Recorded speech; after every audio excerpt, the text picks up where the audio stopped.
ছোটবেলায় পড়েছিলাম, ইতিহাসের পাতায় তোমরা কেবলই পড়ো মিথ্যে, বিদেশিরা ভুল বোঝাতে চায় তোমাদের চিত্তে। যত বড় হচ্ছি আস্তে আস্তে বুঝতে পারছি যে সত্যি আমরা আমাদের ইতিহাসের পাতায় কত মিথ্যে শিখেছি। আজকের এই প্রতিবেদনে আমি সেই অজস্র মিথ্যের মধ্য থেকে একটি আপনাদের সামনে তুলে ধরব, এবং যে বিষয়টা তুলে ধরতে চলেছি সেটা শুধু ভারতবর্ষ নয়, একটি পৃথিবী বিখ্যাত জিনিস। তাই বলা যায় এই বিষয়টা নিয়ে আমাদের ঐতিহাসিকদের অনেক দায়িত্ববান হওয়া উচিত ছিল, কিন্তু সেটা না হয়ে তারা আমাদের ইতিহাসের পাতায় কিভাবে মিথ্যে তথ্য পরিবেশন করে আমাদের হীনমন্য ও হীনবীর্য করবার কদর্য চেষ্টা করেছেন। আমাদের ইতিহাসবিদরা ইতিহাসের নামে কিভাবে অর্ধসত্যকে আমাদের, বিশেষ করে আমাদের দেশের ছাত্রছাত্রীদের সিটু মনে গুঁজে দিয়েছেন, যাতে ছোটবেলা থেকেই তারা আমাদের পূর্বপুরুষদের গৌরবময় অধ্যায়ের ব্যাপারে কিছু না বুঝতে পারে, ব্যক্তিগত হীনমন্যতায় ভুগতে ভুগতে বড় হয়, আর নিজেদের শিকড়ের টানটা উপলব্ধি করতে না পারে। তুলে ধরছি সেই কলঙ্কিত ইতিহাস। তবে প্রসঙ্গক্রমে বলতে হয়, এই ধরনের ঘৃণ্য কার্য যে শুধু তখন ঘটেছিল তাই নয়, বর্তমান সময়েও বিভিন্ন বিখ্যাত বিশ্ববিদ্যালয়গুলো যেমন হার্ভার্ড, অক্সফোর্ড, কেমব্রিজ আজকের যুগেও এই একই উদ্দেশ্য নিয়ে কাজ করে চলেছে। আর তার পিছনে বেশ কিছু সংস্থা তাদের মিলিয়ন মিলিয়ন ডলারের ডোনেশন দিয়ে থাকে। বলা যায় যে এর পিছনে রয়েছে আমাদের নির্জীবতা, কোনো কিছুকে গায়ে না মাখবার মানসিকতা। তবে সবথেকে লজ্জার বিষয় হলো, এই ইতিহাস বিকৃতির ক্ষেত্রে শুধু বিদেশিরা নয়, সম্পূর্ণরূপে দায়ী কিছু ভারতীয় ঐতিহাসিক নামধারী আদর্শহীন ব্যক্তি, স্বার্থকেন্দ্রিক, চিন্তা সর্বস্ব আখের গোছাতে ওস্তাদ ঐতিহাসিক। এই প্রসঙ্গে আপনারা রমেশচন্দ্র মজুমদারের জীবনী পড়ে দেখতে পারেন, তাহলে অনেক তথ্য জানতে পারবেন। এছাড়া বলতে হবে যে এই ইতিহাস বিকৃতির সঙ্গী ছিল আমাদের দেশের কিছু মার্ক্সবাদী ইতিহাসবিদ, যারা আমাদের ঐতিহ্যকে অস্বীকার করে বিদেশি সংস্কৃতি সম্পন্ন মানসিকতাকে আমাদের উপরে চাপিয়ে দিয়েছে, বা বলা যেতে পারে তাকে হাইলাইটেড করেছে আমাদের প্রকৃত ইতিহাসকে ছোট করবার জন্যে। যাই হোক, চলুন মূল প্রতিবেদনে প্রবেশ করা যাক। আমেরিকার প্রাক্তন রাষ্ট্রপতি জন এফ কেনেডির একটি বিখ্যাত উক্তি আছে যে আমেরিকার আর্থিক বিকাশের ক্ষেত্রে আমেরিকার রোড নেটওয়ার্ক তৈরি হয়েছে। এই কথাটা সম্পূর্ণ ভুল, বরং আমেরিকার রোড নেটওয়ার্কই আমেরিকার আর্থিক বিকাশে সহায়তা করেছে। জন কেনেডির এই উক্তি থেকে বোঝা যাচ্ছে আমেরিকার উন্নয়নের মূলে রয়েছে তাদের যোগাযোগ ব্যবস্থা। এই উক্তি আমাদের ভারতবর্ষের ক্ষেত্রে প্রযোজ্য, কারণ প্রাচীন ভারতবর্ষের উন্নয়নের মূলে ছিল একই রকম উন্নত যোগাযোগ ব্যবস্থা, যার অন্যতম হলো 3000 বছরের বেশি প্রাচীন একটি রাজপথ, যার আজকের নাম গ্রাং ট্রাং রোড, বা সংক্ষেপে আমরা যেটাকে জিটি রোড নামে জানি। এর দৈর্ঘ্য প্রায় 2500 কিলোমিটার। এই বিশাল দৈর্ঘ্যের গ্রাং ট্রাং রোড, যা আজকের দিনে যুক্ত করেছে 4টি স্বাধীন দেশের রাজধানীকে, যথা বাংলাদেশ, ভারত, পাকিস্তান এবং আফগানিস্তানকে। আফগানিস্তানের কাবুল থেকে শুরু করে পাকিস্তানের ইসলামাবাদ হয়ে ভারতবর্ষের দিল্লি এবং শেষে বাংলাদেশের ঢাকা হয়ে আধুনা বাংলাদেশের মায়ানমার সীমান্তবর্তী চট্টগ্রামে যার শেষ। এছাড়া এই রাজপথ অসংখ্য গুরুত্বপূর্ণ স্থান, যেমন আফগানিস্তানের ব্যাকটেরিয়া, খাইবার পাস, পাকিস্তানের রাওয়ালপিন্ডি, লাহোর, এবং তারপর উত্তর ভারতের অমৃতসর, মথুরা, বারাণসী, প্রয়াগ, তারপরে কলকাতা, এবং সব শেষে বাংলাদেশের ঢাকা এবং চট্টগ্রামকে যুক্ত করেছে। আমাদের ইতিহাস বইতে লেখা আছে এই জিটি রোড নাকি শেরশাহ নির্মাণ করেছিলেন। সত্যি কি তাই? কারণ শেরশাহের রাজত্বকাল মাত্র 5 বছর, 1540 খ্রিস্টাব্দ থেকে 1545 খ্রিস্টাব্দ। এরই মধ্যে উনি 2500 কিলোমিটার রাস্তা বানিয়ে ফেলেছিলেন। এটা কি বিশ্বাসযোগ্য? বর্তমানে আমরা উন্নত প্রযুক্তিকে কাজে লাগিয়ে রাস্তাঘাট তৈরি করছি, সেই উন্নত প্রযুক্তির সাহায্যেও এই কাজ করা সম্ভব নয়। সেটা বোধহয় আজকের দিনের হাইওয়ে ম্যান নামে পরিচিত নীতিন গডকরি ভালোভাবেই জানেন। যাই হোক, আসল সত্য হলো শেরশাহ একটা 1000 বছরের প্রাচীন রাজপথকে সংস্কার করেছিলেন। রাস্তার ধারে ধারে সরাইখানা এবং পান্থনিবাস বানিয়েছিলেন বলে ঐতিহাসিকরা বলে থাকেন, কিন্তু সেটা ওনার আগে এবং পরে আরও অনেক শাসকই করেছিলেন। মোগল সম্রাট আকবর বা জাহাঙ্গীরের সময়ে এই রাস্তার নাম ছিল বাদশাহী সড়ক। আসল ইতিহাস হলো এই রোডের প্রাচীন অংশ তৈরি করেছিলেন মৌর্য এবং গুপ্তরা। ইতিহাস বলছে মৌর্য সাম্রাজ্য, যার সময়কাল 322 থেকে 185 খ্রিস্টপূর্বাব্দ, এবং গুপ্ত সাম্রাজ্যের সময়কাল 320 খ্রিস্টাব্দ থেকে 550 খ্রিস্টাব্দ। আর ইতিহাস বলছে শেরশাহের সময়কাল 1540 খ্রিস্টাব্দ থেকে 1545 খ্রিস্টাব্দ। তাহলে আসলে শেরশাহ এই রাস্তার সংস্কার করেছিলেন, এবং তার সাথে সাথে এটাও বলতে হয় যে মৌর্য সাম্রাজ্যের আগের থেকে এই রাস্তার অস্তিত্ব ছিল, কারণ এর প্রথম উল্লেখ পাওয়া যায় অথর্ববেদের পৃথিবী সূক্তে, যেখানে একে পানিহা বলা হয়েছে। অথর্ববেদ নিশ্চয়ই গুপ্ত যুগে লেখা নয়, তাই এর থেকে দৃঢ়তার সঙ্গে বলা যায় যে প্রাচীনকাল থেকেই এই রাস্তার অস্তিত্ব ছিল, এবং এরা সকলেই ছিলেন এর সংস্কারক। আর শেরশাহ সে তো অনেক পরের লোক। শেরশাহ তার বহু আগে তৈরি করা একটি পুরনো রাস্তার সংস্কার করেছিলেন, কিন্তু আমাদের ঐতিহাসিকরা সেটাকে না বলেছেন এটা শের শাহের নির্মিত। চলুন তথ্য প্রমাণ সহযোগে দেখাবো যে এটা কতটা ভুল। যুগে যুগে এই রাজপথের সংস্কার বহুজনা করেছিলেন, যেমন মুঘলদের পরে আসে ভারতবর্ষে ব্রিটিশরা, এবং ব্রিটিশরাও এই রাস্তার সংস্কার করবার জন্যে 1847 সালে একটি ইনস্টিটিউট স্থাপন করেন। তার নাম দিয়েছিলেন college of civil engineering. North western প্রভিন্সের লেফটেন্যান্ট জেনারেল জেমস থমসনের নেতৃত্বে এই কলেজটি স্থাপিত হয়েছিল। ওনার মৃত্যুর পরে এর নামকরণ হয় Thomson college of civil engineering. রুড়কিতে এটি অবস্থিত। এই কলেজটি ব্রিটিশ আমলে স্থাপিত ভারতবর্ষের প্রথম ইঞ্জিনিয়ারিং কলেজ, যাকে আমরা আজ আইআইটি রুড়কি বলে জেনে থাকি। লর্ড ডালহৌসির সময়ে এই গ্র্যান্ড ট্রাঙ্ক রোডের দেখাশোনা করবার জন্য পাবলিক ওয়ার্কস ডিপার্টমেন্ট স্থাপিত হয়েছিল, যা আস্তে আস্তে সমস্ত রোড নেটওয়ার্কের রক্ষণাবেক্ষণের কাজ পরিচালনা করবার জন্য নিয়োজিত হয়, আজকে যাকে আমরা পিডব্লিউডি ডিপার্টমেন্ট বলে থাকি। আসলে সম্রাট চন্দ্রগুপ্ত মৌর্য থেকে শুরু করে অশোক, সমুদ্রগুপ্ত, কনিষ্ক, হর্ষবর্ধন সবাই এই রাজপথটির অর্থনৈতিক এবং বাণিজ্যিক গুরুত্ব বুঝতেন, কারণ এই রাজপথই ভারতকে যুক্ত করত সিল্ক রুটের সাথে, যা ছিল প্রাচ্য এবং পাশ্চাত্যের সংযোগের মাধ্যম। ব্রিটিশরাই এর নাম দিয়েছিলেন গ্র্যান্ড ট্রাঙ্ক রোড। বর্তমানে এই রাজপথের ভারতের অংশটা 3টি আলাদা হাইওয়ে হয়ে রয়েছে, যথা NH3, NH44 এবং NH19। এছাড়াও এই রাজপথ 1959 সালে ইউনাইটেড নেশনের প্রস্তাবিত এশিয়া হাইওয়ে নেটওয়ার্কের একটি অংশ হিসাবে ঘোষিত হয়েছে, যা জাপানের টোকিওকে তুর্কির ইস্তানবুলের সাথে সংযুক্ত করেছে, এবং তারপর ইউরোপীয় রোড নেটওয়ার্কের সাথে এটা সংযুক্ত হয়েছে। আপনাদের অবগতির জন্য বলে রাখি যে বর্তমানে যে গ্র্যান্ড ট্রাঙ্ক রোড বা জিটি রোড, প্রাচীনকালে এই রাজপথের নাম ছিল উত্তরাপথ, যা আমাদের ভারতের গৌরবময় অধ্যায়ের সঙ্গে অঙ্গাঙ্গিভাবে জড়িত ছিল।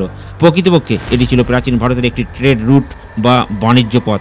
এর প্রথম উল্লেখ পাওয়া যায় ঋক বৈদিক এবং অথর্ব বৈদিক যুগে অথর্ববেদের পৃথিবী সূক্তে, যেখানে রাজপথ এবং জনপথ হিসেবে পৃথিবী সূক্তে একে উত্তরাপথ হিসেবে উল্লেখ করা হয়েছে, যা ভারতীয় উপমহাদেশের উত্তরাংশে বিস্তৃত একটি গুরুত্বপূর্ণ রাজপথ ছিল। অথর্ববেদ এর রাজপথকে কখনো পান্থা, কখনো বা পানিহা বলে উল্লেখ করেছে। কিন্তু আমাদের ইতিহাস বইতে লেখা আছে এই রাস্তা তৈরি করেছিলেন শের শাহ। আপনারা দেখছেন আনফোল্ড হিস্ট্রি ইউটিউব চ্যানেল। ইতিহাসের প্রকৃত সত্য উদ্ঘাটন করাই আমাদের দায়িত্ব। তাই আজকের প্রতিবেদনে আমি সম্পূর্ণ তথ্যপূর্ণভাবে আলোচনা করব। Sher Shah grand trunk road তৈরি করেছিলেন, এই তথ্য সম্পূর্ণ ভুল। শুধু ভুল নয়, বলা যেতে পারে এটা উদ্দেশ্য প্রণোদিত। কারা করল ভারতীয়দের সাথে এই রকমের হীন চক্রান্ত? এর মূল উদ্দেশ্য কি সেটা নিশ্চয়ই এতক্ষণ আপনারা বুঝতে পেরে গেছেন। এই রাজপথ আসলে কতটা গুরুত্বপূর্ণ, কে তৈরি করেছিল, ভারতবর্ষের প্রাচীন পুঁথিতে এবং রামায়ণ মহাভারতে এই সংক্রান্ত বিষয়ে কি তথ্য পাওয়া যায়, আধুনিক কালের গবেষকরা কি বলেছেন, এই সমস্ত তথ্যই আজকের প্রতিবেদনের প্রতিপাদ্য বিষয়। তাই সত্য অনুসন্ধিৎসু দর্শকবৃন্দের কাছে অনুরোধ, প্রতিবেদনটি অবশ্যই শেষ পর্যন্ত দেখুন। অনেক নতুন তথ্য জানতে পারবেন, যা আপনাকে মোহিত করবে।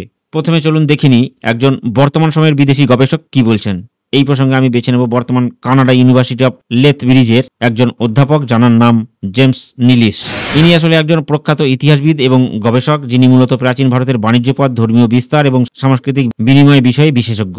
তিনি বর্তমানে কানাডা ইনস্টিটিউট অফ লেথব্রিজের অধ্যাপক এবং দক্ষিণ এবং মধ্য এশিয়ার ইতিহাস এবং বৌদ্ধ ধর্ম অধ্যয়ন বিভাগের অধ্যাপক, যিনি 2011 সালে একটি বই লিখেছিলেন, যার নাম early Buddhist transmission and trade network, mobility and exchange within and beyond the north western borderland of south Asia. তার বইতে উত্তরাপথকে ভারতীয় সংস্কৃতির ধমনী বলে উল্লেখ করা হয়েছে।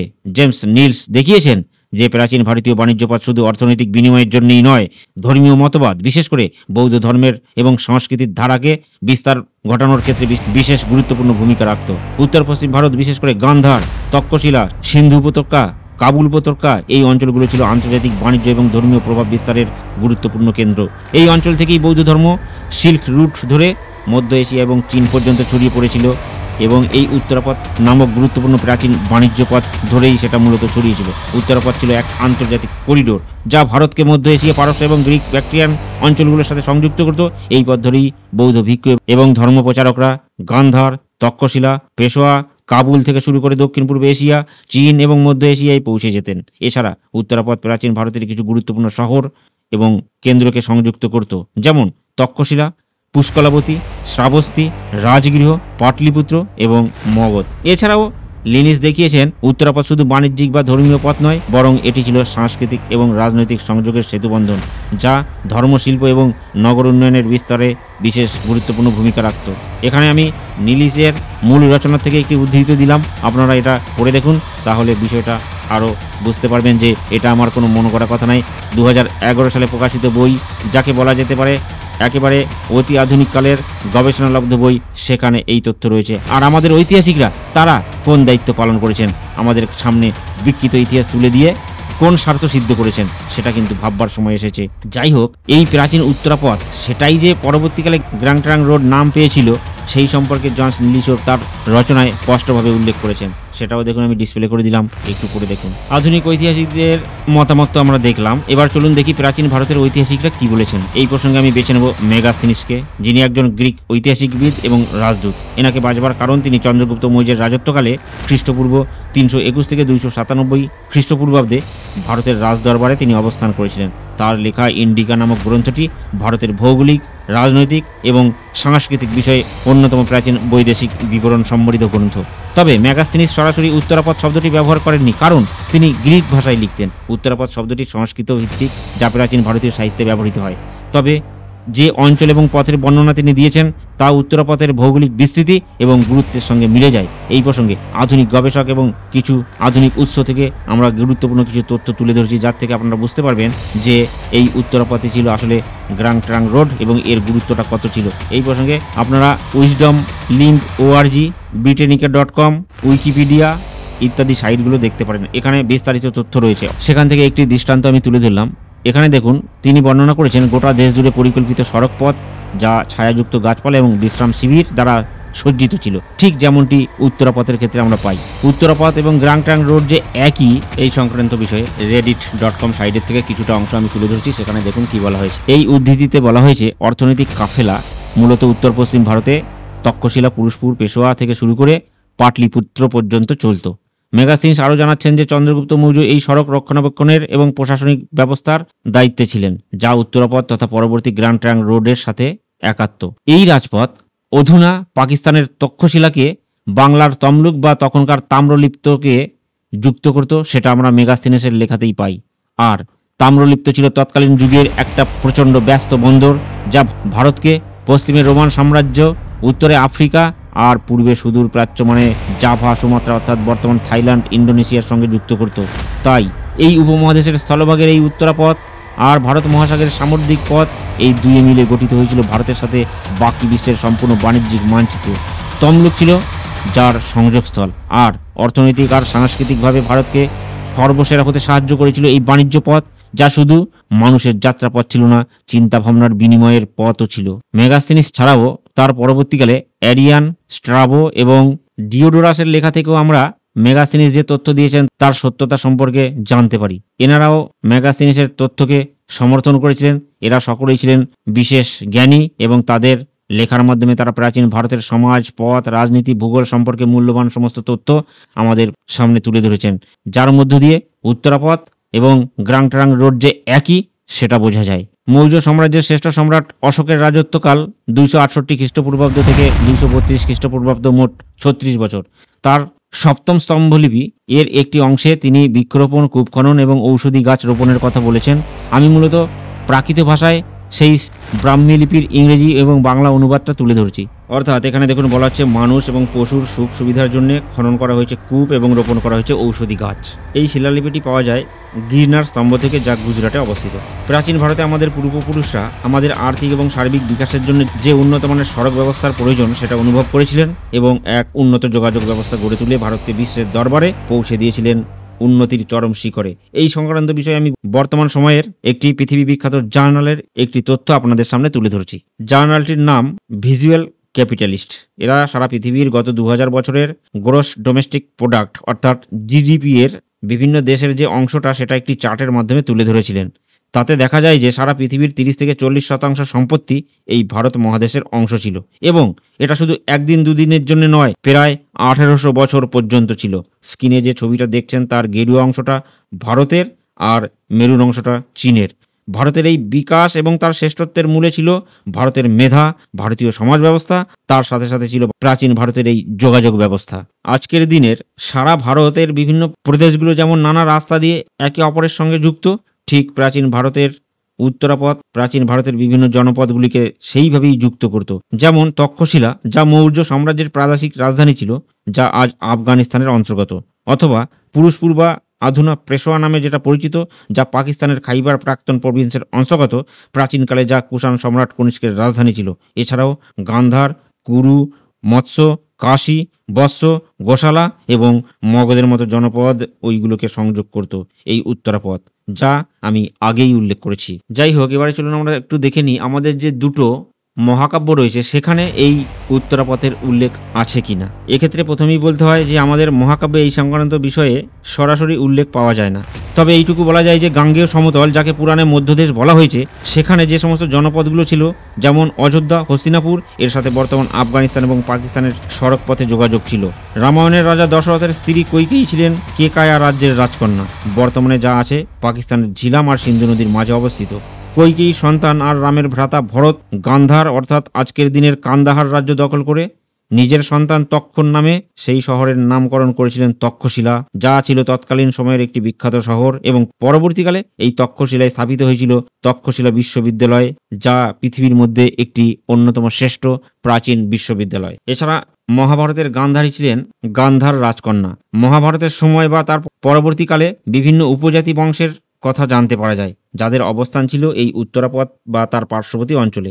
এর থেকে অনেকেই মনে করেন যে মহাভারত যে সময় লেখা হয়েছে সেই সময় সড়কপথে এই জম্মুদ্বীপ বা আজকের ভারতীয় উপমহাদেশের বিভিন্ন প্রান্ত খুব ভালোভাবেই একে অপরের সাথে সংযুক্ত ছিল। এই ট্রেড রুট বা বাণিজ্যিক পথের প্রথম উল্লেখ পাওয়া যায় অথর্ববেদের পৃথিবী সূক্তে। সেখানে একে পানিহা বলা হয়েছে, আর বলা হয়েছে যে এই পথগুলো এই বিশাল ভূখণ্ডের মানুষের যোগাযোগের প্রধান মাধ্যম ছিল। শ্রী প্রকাশচন্দ্র প্রসাদ তার বই foreign trade and commerce in ancient ইন্ডিয়াতে মহাভারতের সময় থেকে শুরু করে প্রাচীন ভারতের এই রেড নেটওয়ার্কটা বাণিজ্য আর অর্থনৈতিক বৃদ্ধিকে কিভাবে প্রভাবিত করেছিল এই ব্যাপারে বিস্তারিত বর্ণনা দিয়েছেন। প্রয়োজনে আগ্রহী দর্শক সেটা পড়ে দেখতে পারেন। উত্তরাপথের নাম আমরা প্রথম পাই পাণিনির লেখা অষ্টাধ্যায়ীতে, যীশুখ্রিস্টের জন্মের 500 বছর আগে। এইখানে তিনি প্রাচীন জনপদগুলোর নামের তালিকা দিয়েছেন। সেইগুলো ছিল উত্তরাপথের পার্শ্ববর্তী এলাকাতে, যাদের তিনি বলেছেন উত্তরা পথেরা নিমত। মণিভদ্র নামে একজন যক্ষ ছিলেন উত্তরাপথের বণিকদের দেবতা। এই দেবতার একটা মূর্তি পাওয়া গেছে মৌর্য এবং শুঙ্গ আমলে, যেটি নির্মিত, যার আদলে তৈরি মূর্তি আজকের রিজার্ভ ব্যাংক অফ ইন্ডিয়ার সামনে রাখা আছে, যার ভাস্কর ছিলেন বাংলার শিল্পী শ্রী রামকিঙ্কর বেজ। এছাড়াও জাতকের কাহিনীতে এই পথের উল্লেখ রয়েছে। জাতক হল বুদ্ধের পুনর্জন্মের গল্প। এর মধ্যে অনেক গল্পে উত্তরাপথের উল্লেখ পাওয়া যায়। এই রাজপথটি ছিল একটি মহান বাণিজ্য পথ, যার মাধ্যমে শ্রাবস্তী, রাজগৃহ, পাটলিপুত্র থেকে শুরু করে তক্ষশিলা পর্যন্ত যাতায়াত করা হতো, একথা জাতকে জানা যায়। বৌদ্ধ ধর্মের ব্যবসায়ী চরিত্ররা যেমন শেত্তি অর্থাৎ ধনী বণিকেরা উত্তরাপথ ধরে তক্ষশিলা যেতেন জ্ঞান এবং বাণিজ্যের উদ্দেশ্যে। এই সংক্রান্ত বিষয়ে 339 নম্বর জাতকটা বিশেষভাবে উল্লেখযোগ্য, যেখানে উল্লেখ আছে কিভাবে বৌদ্ধ বণিকরা উত্তরাপথ ব্যবহার করতেন। অর্থাৎ এর থেকে প্রমাণিত হয় উত্তরাপথ মৌর্যদের আগে প্রচলিত ছিল। কৌটিল্যের অর্থশাস্ত্রের মধ্যেও এই পথের উল্লেখ পাওয়া যায়। সেখানে একে বলা হয়েছে হুম্বত পথ। তার লেখাতে আমরা জানতে পারি যে চন্দ্রগুপ্ত মৌর্যের সময়ে এই রাজপথের বিস্তার ঘটে, আর তিনি এই রাজপথের দেখাশোনা করবার জন্য একটি দপ্তর স্থাপন করেন আর উচ্চপদস্থ কর্মচারী নিয়োগ করেন। গ্রাংট্রাং রোড ইন দ্য পাঞ্জাব এই বইতে KM সরকার মৌর্য সাম্রাজ্যের সময়ে এই উত্তরাপথের বিকাশ সাধনের জন্য বিস্তারিত তথ্য দিয়ে গেছেন। এরপরে গুপ্ত সম্রাট সমুদ্রগুপ্ত, কুষাণ সম্রাট কনিষ্ক সবাই এই রাজপথের বিকাশ সাধন করেছেন। সম্রাট কনিষ্ক একই সাথে চীনের একটা অংশের সাথে একে যুক্ত করেছিলেন। এইভাবেই ভারতের সাথে সিল্ক রুটের সংযোগ স্থাপিত হয়েছিল। কৌটিল্যের অর্থশাস্ত্রে উত্তরাপথের সাথে দক্ষিণাপথেরও উল্লেখ পাওয়া যায়, যা প্রয়াগরাজ থেকে শুরু হয়ে মধ্য ভারত হয়ে একটা শাখা আধুনা গুজরাটের দিকে আর একটা শাখা দক্ষিণাত্যের দিকে চলে যায়। প্রাচীন ভারতের মহাজনপদ যেমন কৌশাম্বী, বিদিশা, অবন্তী, উজ্জয়িনী হয়ে কৈথান পর্যন্ত যেত এই দক্ষিণাপথ। ভারতের ইতিহাস এই দুই রাজপথের দুই পাশেই গড়ে উঠেছিল। এই দুই রাজপথের মিলনস্থল ছিল বারাণসীর পার্শ্ববর্তী সারনাথ। মহাদেব সারঙ্গনাথ শিবের নামে এই জায়গার নামকরণ, আর যেখানে শ্রী গৌতম বুদ্ধ তার প্রথম বাণী প্রচার করেছিলেন। এই পথের সম্পর্কে আশা করি অনেক তথ্যই জানতে পারলেন। এবারে চলুন দেখি এই পথ তৎকালীন সময়ে কতটা গুরুত্বপূর্ণ ছিল। আসলে এই উত্তরাপথ আর দক্ষিণাপথ ছিল সেই যুগের গোল্ডেন ডায়াগোনাল, যা একই সাথে সমগ্র ভারতীয় উপমহাদেশের মধ্যে সংযোগ স্থাপন করেছিল। তার জন্য কাঁচামাল সহ বিভিন্ন পণ্য শুধু ভারত উপমহাদেশের বিভিন্ন প্রান্তে নয়, তার বাইরে পশ্চিম এশিয়া এবং রোমের সাম্রাজ্যেও ছড়িয়ে পড়েছিল। সেই সময় রোম সাম্রাজ্যে ভারতীয় তাঁত বস্ত্রের ছিল বিশাল চাহিদা। প্রায় 2 কোটি স্বর্ণমুদ্রার তাঁত বস্ত্র তৎকালীন সময়ে ভারতবর্ষ থেকে রপ্তানি করা হতো। তাঁত বস্ত্র ছাড়াও ভারতীয় হীরক, চুনি, মুক্তোর মতো মহামূল্যবান পাথরের খুব চাহিদা ছিল ইউরোপে। আফগানিস্তান থেকে ল্যাপিস লাজুলি পাথর বা সিলভার, বা রাজস্থান থেকে স্যান্ডস্টোন, মাদুরাইয়ের বস্ত্র, আর নেপালের বৃষ্টি অধি পশম বস্ত্র, যার নাম ছিল ভিঙ্গিশ্রী এবং অপসারক। এইগুলো আসলে প্রাচীন নেপালের বৃষ্টির অধিবস্ত্র। এইগুলো ছড়িয়ে পড়তো বাণিজ্যের মধ্য দিয়ে বিভিন্ন দিকে। এই রেড নেটওয়ার্ক ধরে গ্রাং ট্রাং রোডের দুই পাশে পাওয়া গিয়েছে বিভিন্ন মুদ্রা, যা এরই সাক্ষ্য দেয়। শুধু বাণিজ্য নয়, সম্রাটদের সৈন্যবাহিনীর যাত্রাপথ ছিল এই রাজপথ। চন্দ্রগুপ্ত মৌর্যের সেনাবাহিনী এই উত্তরাপথ ধরেই সিন্ধু নদীর উপত্যকায় পৌঁছে সেলুকাসের বাহিনীকে পরাজিত করেছিলেন। আবার আহমদ শাহ আবদাদ আলীর মতো বিদেশি আফগান আক্রমণকারীরা এই ভারতে এসেছিলেন এই পথ ধরেই। 1857 সালে ব্রিটিশ সেনাবাহিনী খুব সহজে রোহিলখণ্ডে পৌঁছে গিয়েছিল ওই এলাকার বিদ্রোহকে দমন করবার জন্য এই উত্তরাপথ ধরেই। অন্যদিকে বহিরাগত বর্বরদের হাতে ধ্বংস হওয়ার আগে তক্ষশিলা, নালন্দা এবং বিক্রমশিলা প্রাচীন ভারতের এই 3 বিশ্ববিদ্যালয়কেই সংস্থাপন করেছিল এই উত্তরাপথ। মেগাস্তিনিস ছাড়াও ফাইয়েন, হিউয়েনসাংয়ের মতো পর্যটকেরা এই পথ ধরেই ভারত ভ্রমণে এসেছিলেন। পার্সিয়ান পর্যটক আব্দুল রাজ্জাক 1500 শতকে দক্ষিণ ভারতে বিজয়নগর ভ্রমণে গিয়েছিলেন এই রাজপথ ধরেই। তবে তার পূর্বসূরীদের মতোই শেরশাহ এই পথের সংস্কার করেছিলেন। তার সময় রাজপথের ধারে সরাইখানা আর মসজিদ স্থাপিত হয়েছিল। এই সরাইখানাগুলো আজও দেখতে পাওয়া যায়, যার মধ্যে অন্যতম হলো পাঞ্জাবের মুঘল সরাই, এছাড়াও আছে দোহরা সরাই, বদরপুর সরাই, নূরমহল সরাই। আসল ইতিহাস হলো শেরশাহ আর তারপরে মুঘল বাদশাহরা আর তারপরেও ব্রিটিশরা একটা সহস্রাব্দ প্রাচীন কিন্তু অত্যন্ত আধুনিক একটা রোড নেটওয়ার্ক পেয়েছিলেন, যার সাহায্যে তারা এখানে মজবুত শাসন ব্যবস্থা প্রতিষ্ঠা করতে পেরেছিলেন, যেটা আমাদের পূর্বপুরুষরা তৈরি করেছিলেন। তাই ভারতীয় সংস্কৃতির কেন্দ্রবিন্দু এই রাজপথকে গড়ে তোলবার পেছনে পূর্বপুরুষদের অবদানকে অস্বীকার করা মানে আমাদের সভ্যতাকেই অস্বীকার করা। আর এই গর্হিত কাজটাই করেছেন আমাদের তথাকথিত মার্ক্সবাদী ঐতিহাসিকরা। সহস্রাব্দ প্রাচীন এই রাজপথ অনেক সাম্রাজ্যের উত্থান পতনের সাক্ষী। এর ধূলিকণাতে মিশে আছে এই ভারতের গৌরবগাথা। তাই আমাদের সেই গৌরবগাথার ইতিহাস আমাদের পরবর্তী প্রজন্মের জানা দরকার বলেই আমার এই প্রয়াস। নমস্কার বন্ধুরা, প্রতিবেদনটি কেমন লাগলো? আশা করি অনেক নতুন তথ্য জানতে পেরেছেন এবং এই তথ্য সকলের জানা দরকার বলেই আমি মনে করি। তাই আপনাদের কাছে করজোড়ে নিবেদন, বন্ধুবান্ধব, আত্মীয় স্বজন সকলকে শেয়ার করে সকলকে জানবার সুযোগ করে দেন এবং অবশ্যই একটা কমেন্ট করে আমাদের উৎসাহিত করেন। আপনাদের কমেন্ট আমাদের কাছে খুবই মূল্যবান। ভালো থাকবেন, সুস্থ থাকবেন। দেখা হবে পরবর্তী কোনো প্রতিবেদনে।